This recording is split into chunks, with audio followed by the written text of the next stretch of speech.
our Dharma talk. Dharma for difficult times. And I'll ask Francesca to put up some slides.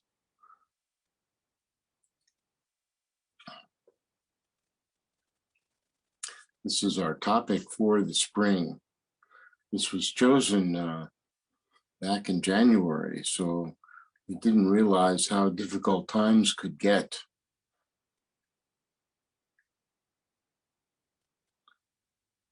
So in the next slide, we can see that there are really three types of difficult times.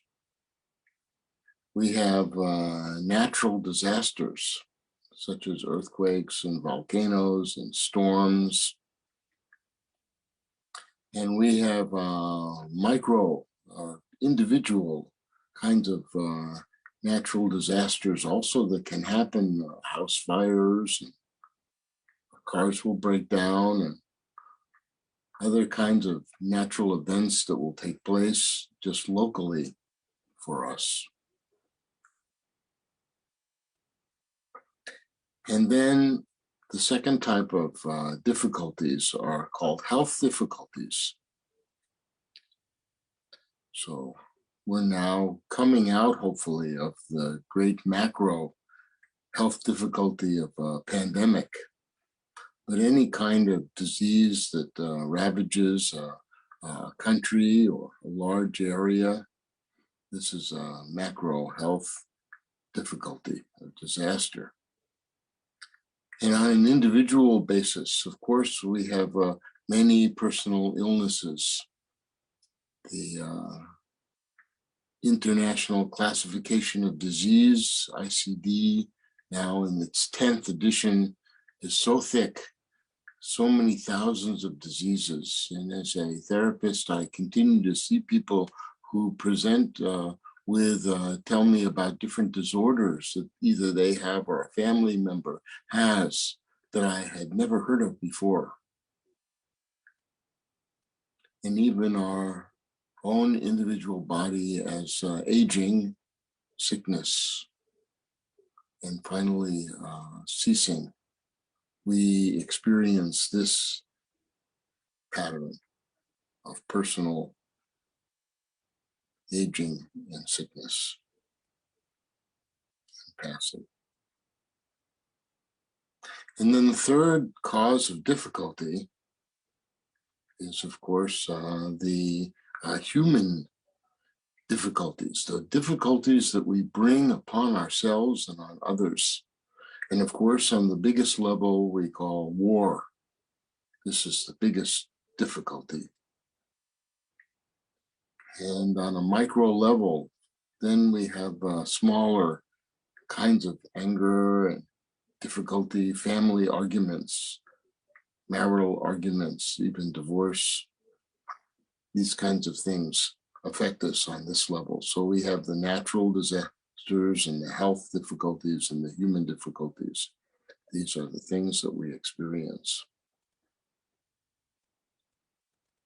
In the next slide, we can see that on the macro difficulties, these are usually in the hands of leaders, governments, and institutions. These are the physical, these are the difficulties that have to do with the human difficulties that we bring upon ourselves.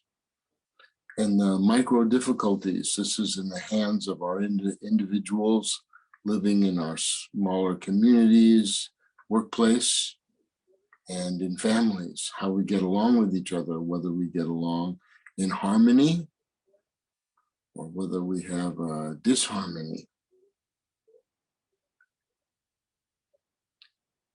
Continuing our theme of these human difficulties, these difficulties are reduced when people observe what we call the precepts. So we have these 5 precepts of no killing and no stealing, no sexual misconduct, no lying, and no intoxication. And then we can see that we can use these restraints, we can avoid becoming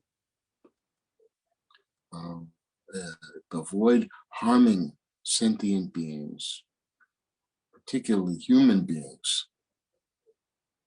We can avoid taking things that don't belong to us, what's not given to us freely.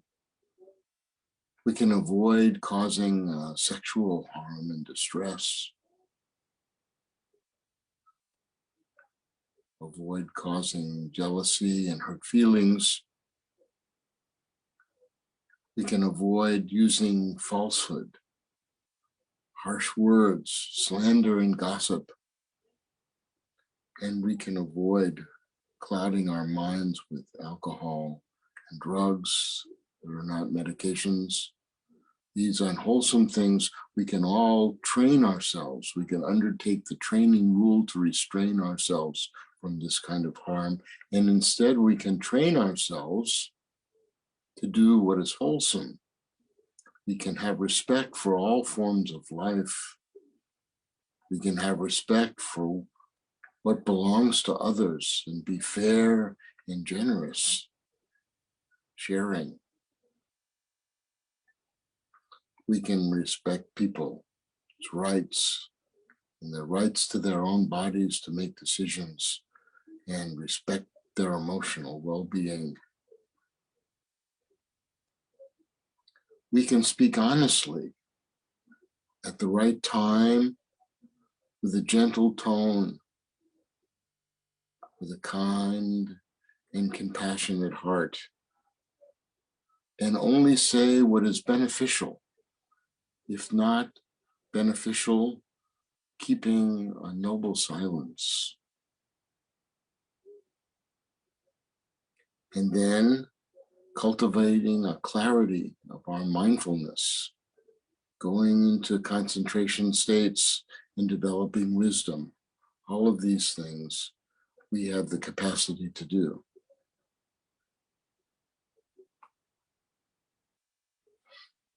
In the next slide, we realize that these 5 precepts given in Buddhism, this helps us to understand the reason that these precepts should be practiced. We all, as humans, have a great capacity for great loving kindness and compassion. Or we also, unfortunately, have a great capacity for harmfulness and cruelty.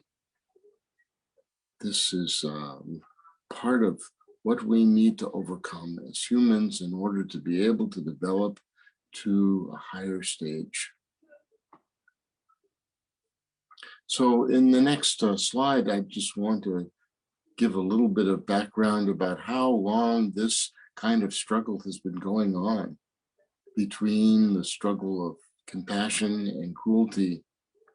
So we can go all the way back to the Tang Dynasty.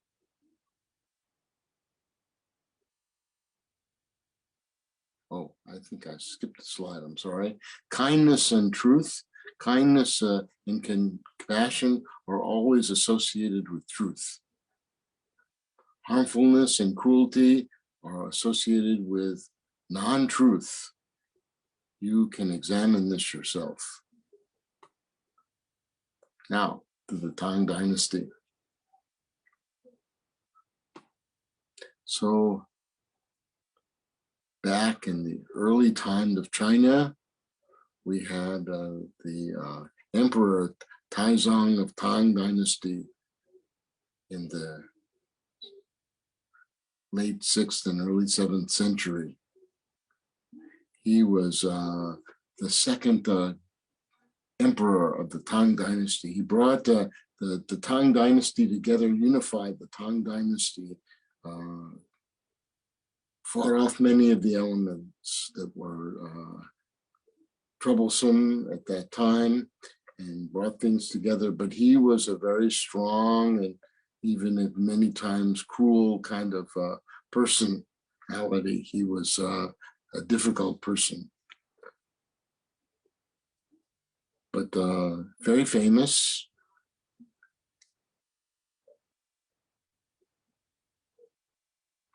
And this Emperor Taizong of the Tang, he was also the emperor during the time of Xuanzang, who, of course, was the great monk who went from China to India, to Nalanda, and received the teachings from the great monks there and brought back many of the manuscripts that were eventually translated. So Taizong originally said to Xuanzang's first request, no, you're not allowed to leave. The Western region is at war with us. You can't leave. And then the second time, Xuanzang asked if he could go. There was no reply, so he just said, okay, I'm going. So he left, but when he came back, he fully expected that he would be punished for going against the imperial order. But Taizong, seeing all of the things that he was bringing back, the wisdom that he was bringing back, he set him up in a monastery with others that could help him translate. So that's why we have so many of the great translations of the Buddhist teachings, like the Heart Sutra, for example, the Chengwei Shalun, all of those things that we now rely upon from Chinese Buddhism as a result of this. So this is the compassion. But on another level, Taizong was also cruel. He had what we would call in English, the German word Schadenfreude. He enjoyed the suffering of others or making other people suffer. So there's a very famous story about how he had a favorite minister, and he was going to reward this minister by giving him concubines.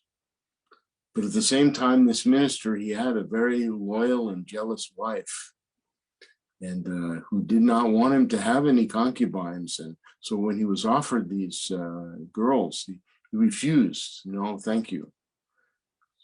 So Taizong, he insisted, but the minister refused. So to solve the problem, Taizong sent one of his eunuchs over to the wife and with a bottle of wine and said, if you don't allow your husband to have concubines, you will have to drink this bottle of wine full of poison. And without hesitation, his wife, she drank the bottle, but she didn't die because instead of poison, it was vinegar. So now in Chinese, they say when a person has jealousy, it's like drinking vinegar. This is a famous quote. So all Chinese people know about this. But it's a result of Taizong. When he heard the story, he laughed. He thought this was very funny, but still causing lots of distress. So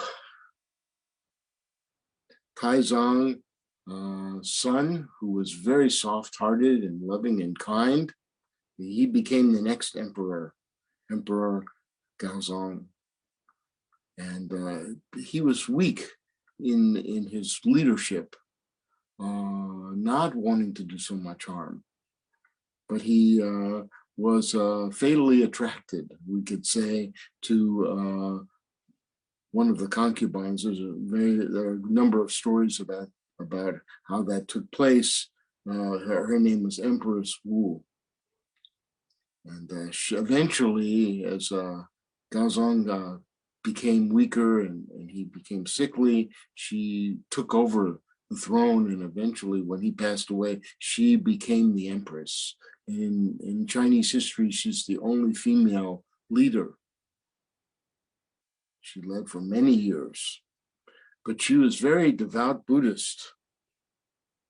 In the next stories, she was someone who was full of political intrigue. So she got rid of all of her rivals. Even when Gaozong was still alive, she killed his first wife. She killed his concubine and her daughter. She killed many of the ministers that were not in favor of her, sending them away into exile, forcing them to commit suicide. She was a pretty brutal person. But at the same time, she was very supportive of Buddhism, possibly because in Confucianism, a female is not supposed to lead the family. So she couldn't rely on the Confucian people to support her. So she went over to Buddhism.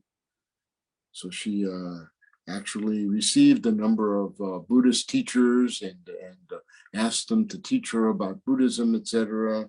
And from the flower ornament school, she learned from that, but she also was someone who was very much affiliated with Sheng Zhou, who was the student of Master Hongren at the East Mountain School, where the story was that Huineng himself was ordained, well, actually he was ordained later, but he became the sixth lineage master.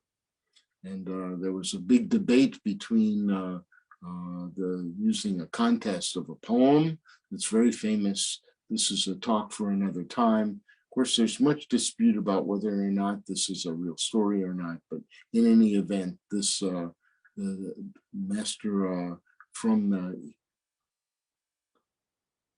Yellow Plum Monastery, he was someone who went to study and learn from the fifth lineage master. When he left, he went and to Huayang and became affiliated with Empress Wu. So there's quite a bit of story about this. Okay. So there's a lesson that we can learn from this, that despotic leaders may give lip service to morality, but consider themselves above the moral law. They may avoid that they may avow that they are religious and are working for the public good, but in fact, they are doing the opposite. And they lie to their country and pretend that their nation is the greatest and the most pure. And such behavior leads them in their country and their people into these difficult times, sometimes into the worst of times. So we see that now in the next slide, starting on January. Actually, this should be February 21st, 2022. The end of the Olympics. So there's a famous quote from philosophy by George Santayana, not George Santana. Those who do not learn the lessons of history are condemned to repeat them. So we know the Ukrainian flag, but maybe some of you know this flag. In the next slide, we see that there are some historical facts that we should learn from. So this country, that flag that I showed you, the French colonized this country in 1857 as a result of religious propaganda and a capitalistic greed for rice and tea and rubber. The local population wished to be independent, but the French refused to leave. And instead, they had a military action starting in 1947, but they were unsuccessful. And so by 1954, they asked for help from a rich and powerful ally to help them, help the French defeat this country. So between 1961 and 1969, this rich ally increased their military support from 500 to 500,000 troops. And by 1973, when they finally left, unsuccessful in defeating this small country, they had lost 58,000 of their own troops and 250,000 soldiers from the south, 1.1 million soldiers from the north, and over 2 million civilians who were killed.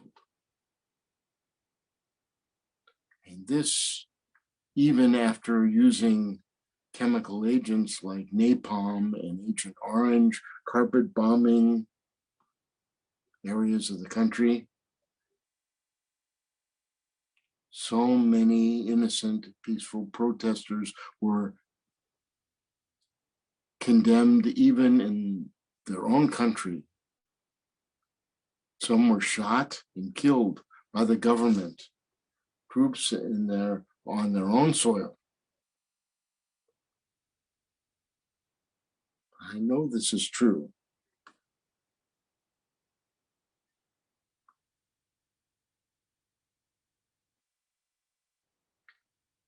Martin Luther King said, next slide, if America's soul becomes totally poisoned, part of the autopsy must read Vietnam.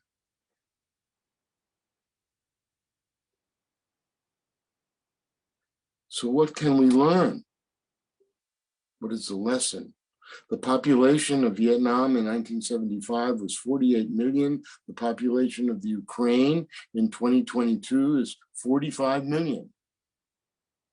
If America could not hold South Vietnam of 67,000 square miles, how can Russia expect to hold Ukraine 233,000 square miles?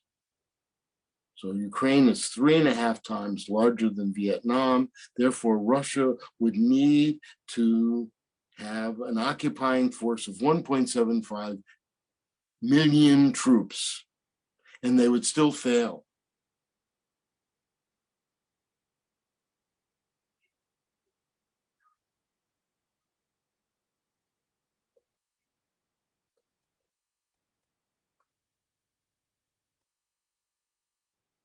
What are these leaders missing?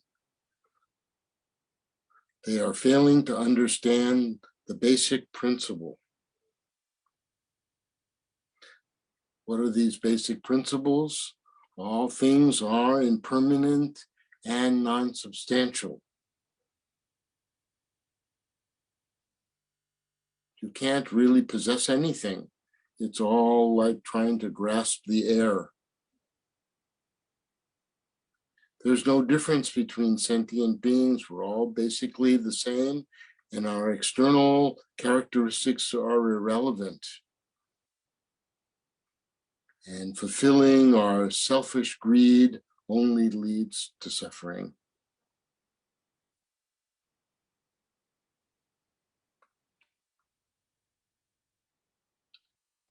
This goes back to the teaching of the Buddha, the 3 gates of liberation. We meditate on emptiness, non-substantialness. We meditate on signlessness, not getting caught up in external signs or characteristics, prejudicing or biasing ourselves against people because of there's any different characteristic that they would have. And instead of believing that getting what it is that we want is going to make us happy, we realize that this strong desire for the external is only going to lead to suffering. So we let go of that, called wishlessness. Then truly contented person, they don't have strong wishes and desires, particularly for themselves. they have the loving kindness and compassion for others.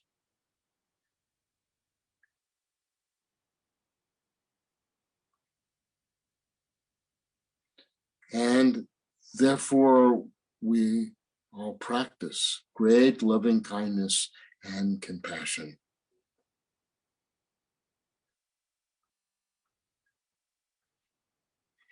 And we're kind and compassionate now, particularly to those suffering in Ukraine, now living in fear for their lives, many without food and water, without medicine, unable to escape. We forget that a country that exists, they have all these facilities to help people who are diabetic or on dialysis and all of those things. When a country is bombed like this and everything is destroyed, the people who are most at risk are the little children and the older people. And eventually everyone is at risk. So in our heart, may they quickly become free from all oppression and bondage. And we send our loving kindness and compassion even to those who are causing the suffering, the unfortunate soldiers who are forced, often ignorant, and without awareness of what their purpose is. They perpetrate these horrible acts upon other human beings. May they quickly realize their error and refuse to fight, refuse to harm others. This can be done. And we send our loving kindness and compassion even to the leaders who are full of crazed self-deception and anger, full of hidden insecurity and full of greed, fear, unhappy, carrying the worst negative karma. May they quickly stop and step down and practice great repentance. Wouldn't that be remarkable?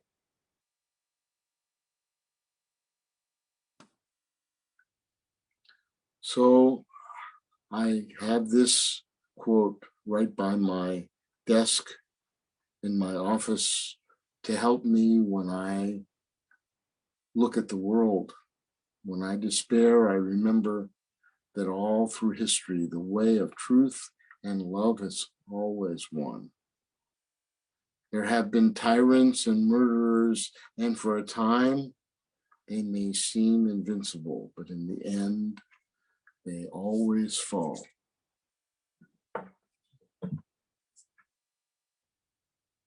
Thankful to Mahatma Gandhi for those words of inspiration.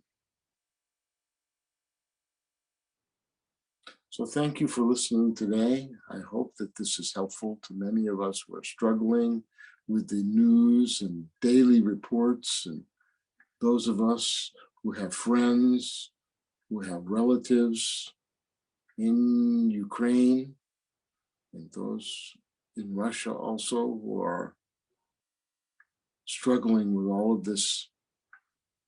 This is a very brutal and difficult time. So we wish that we will see a quick end of all of this, and that we can help repair, come together as a world to help Ukraine be restored. So my heart goes out to our members of our own community here who have relatives in Ukraine. We know that there's a tremendous amount of distress.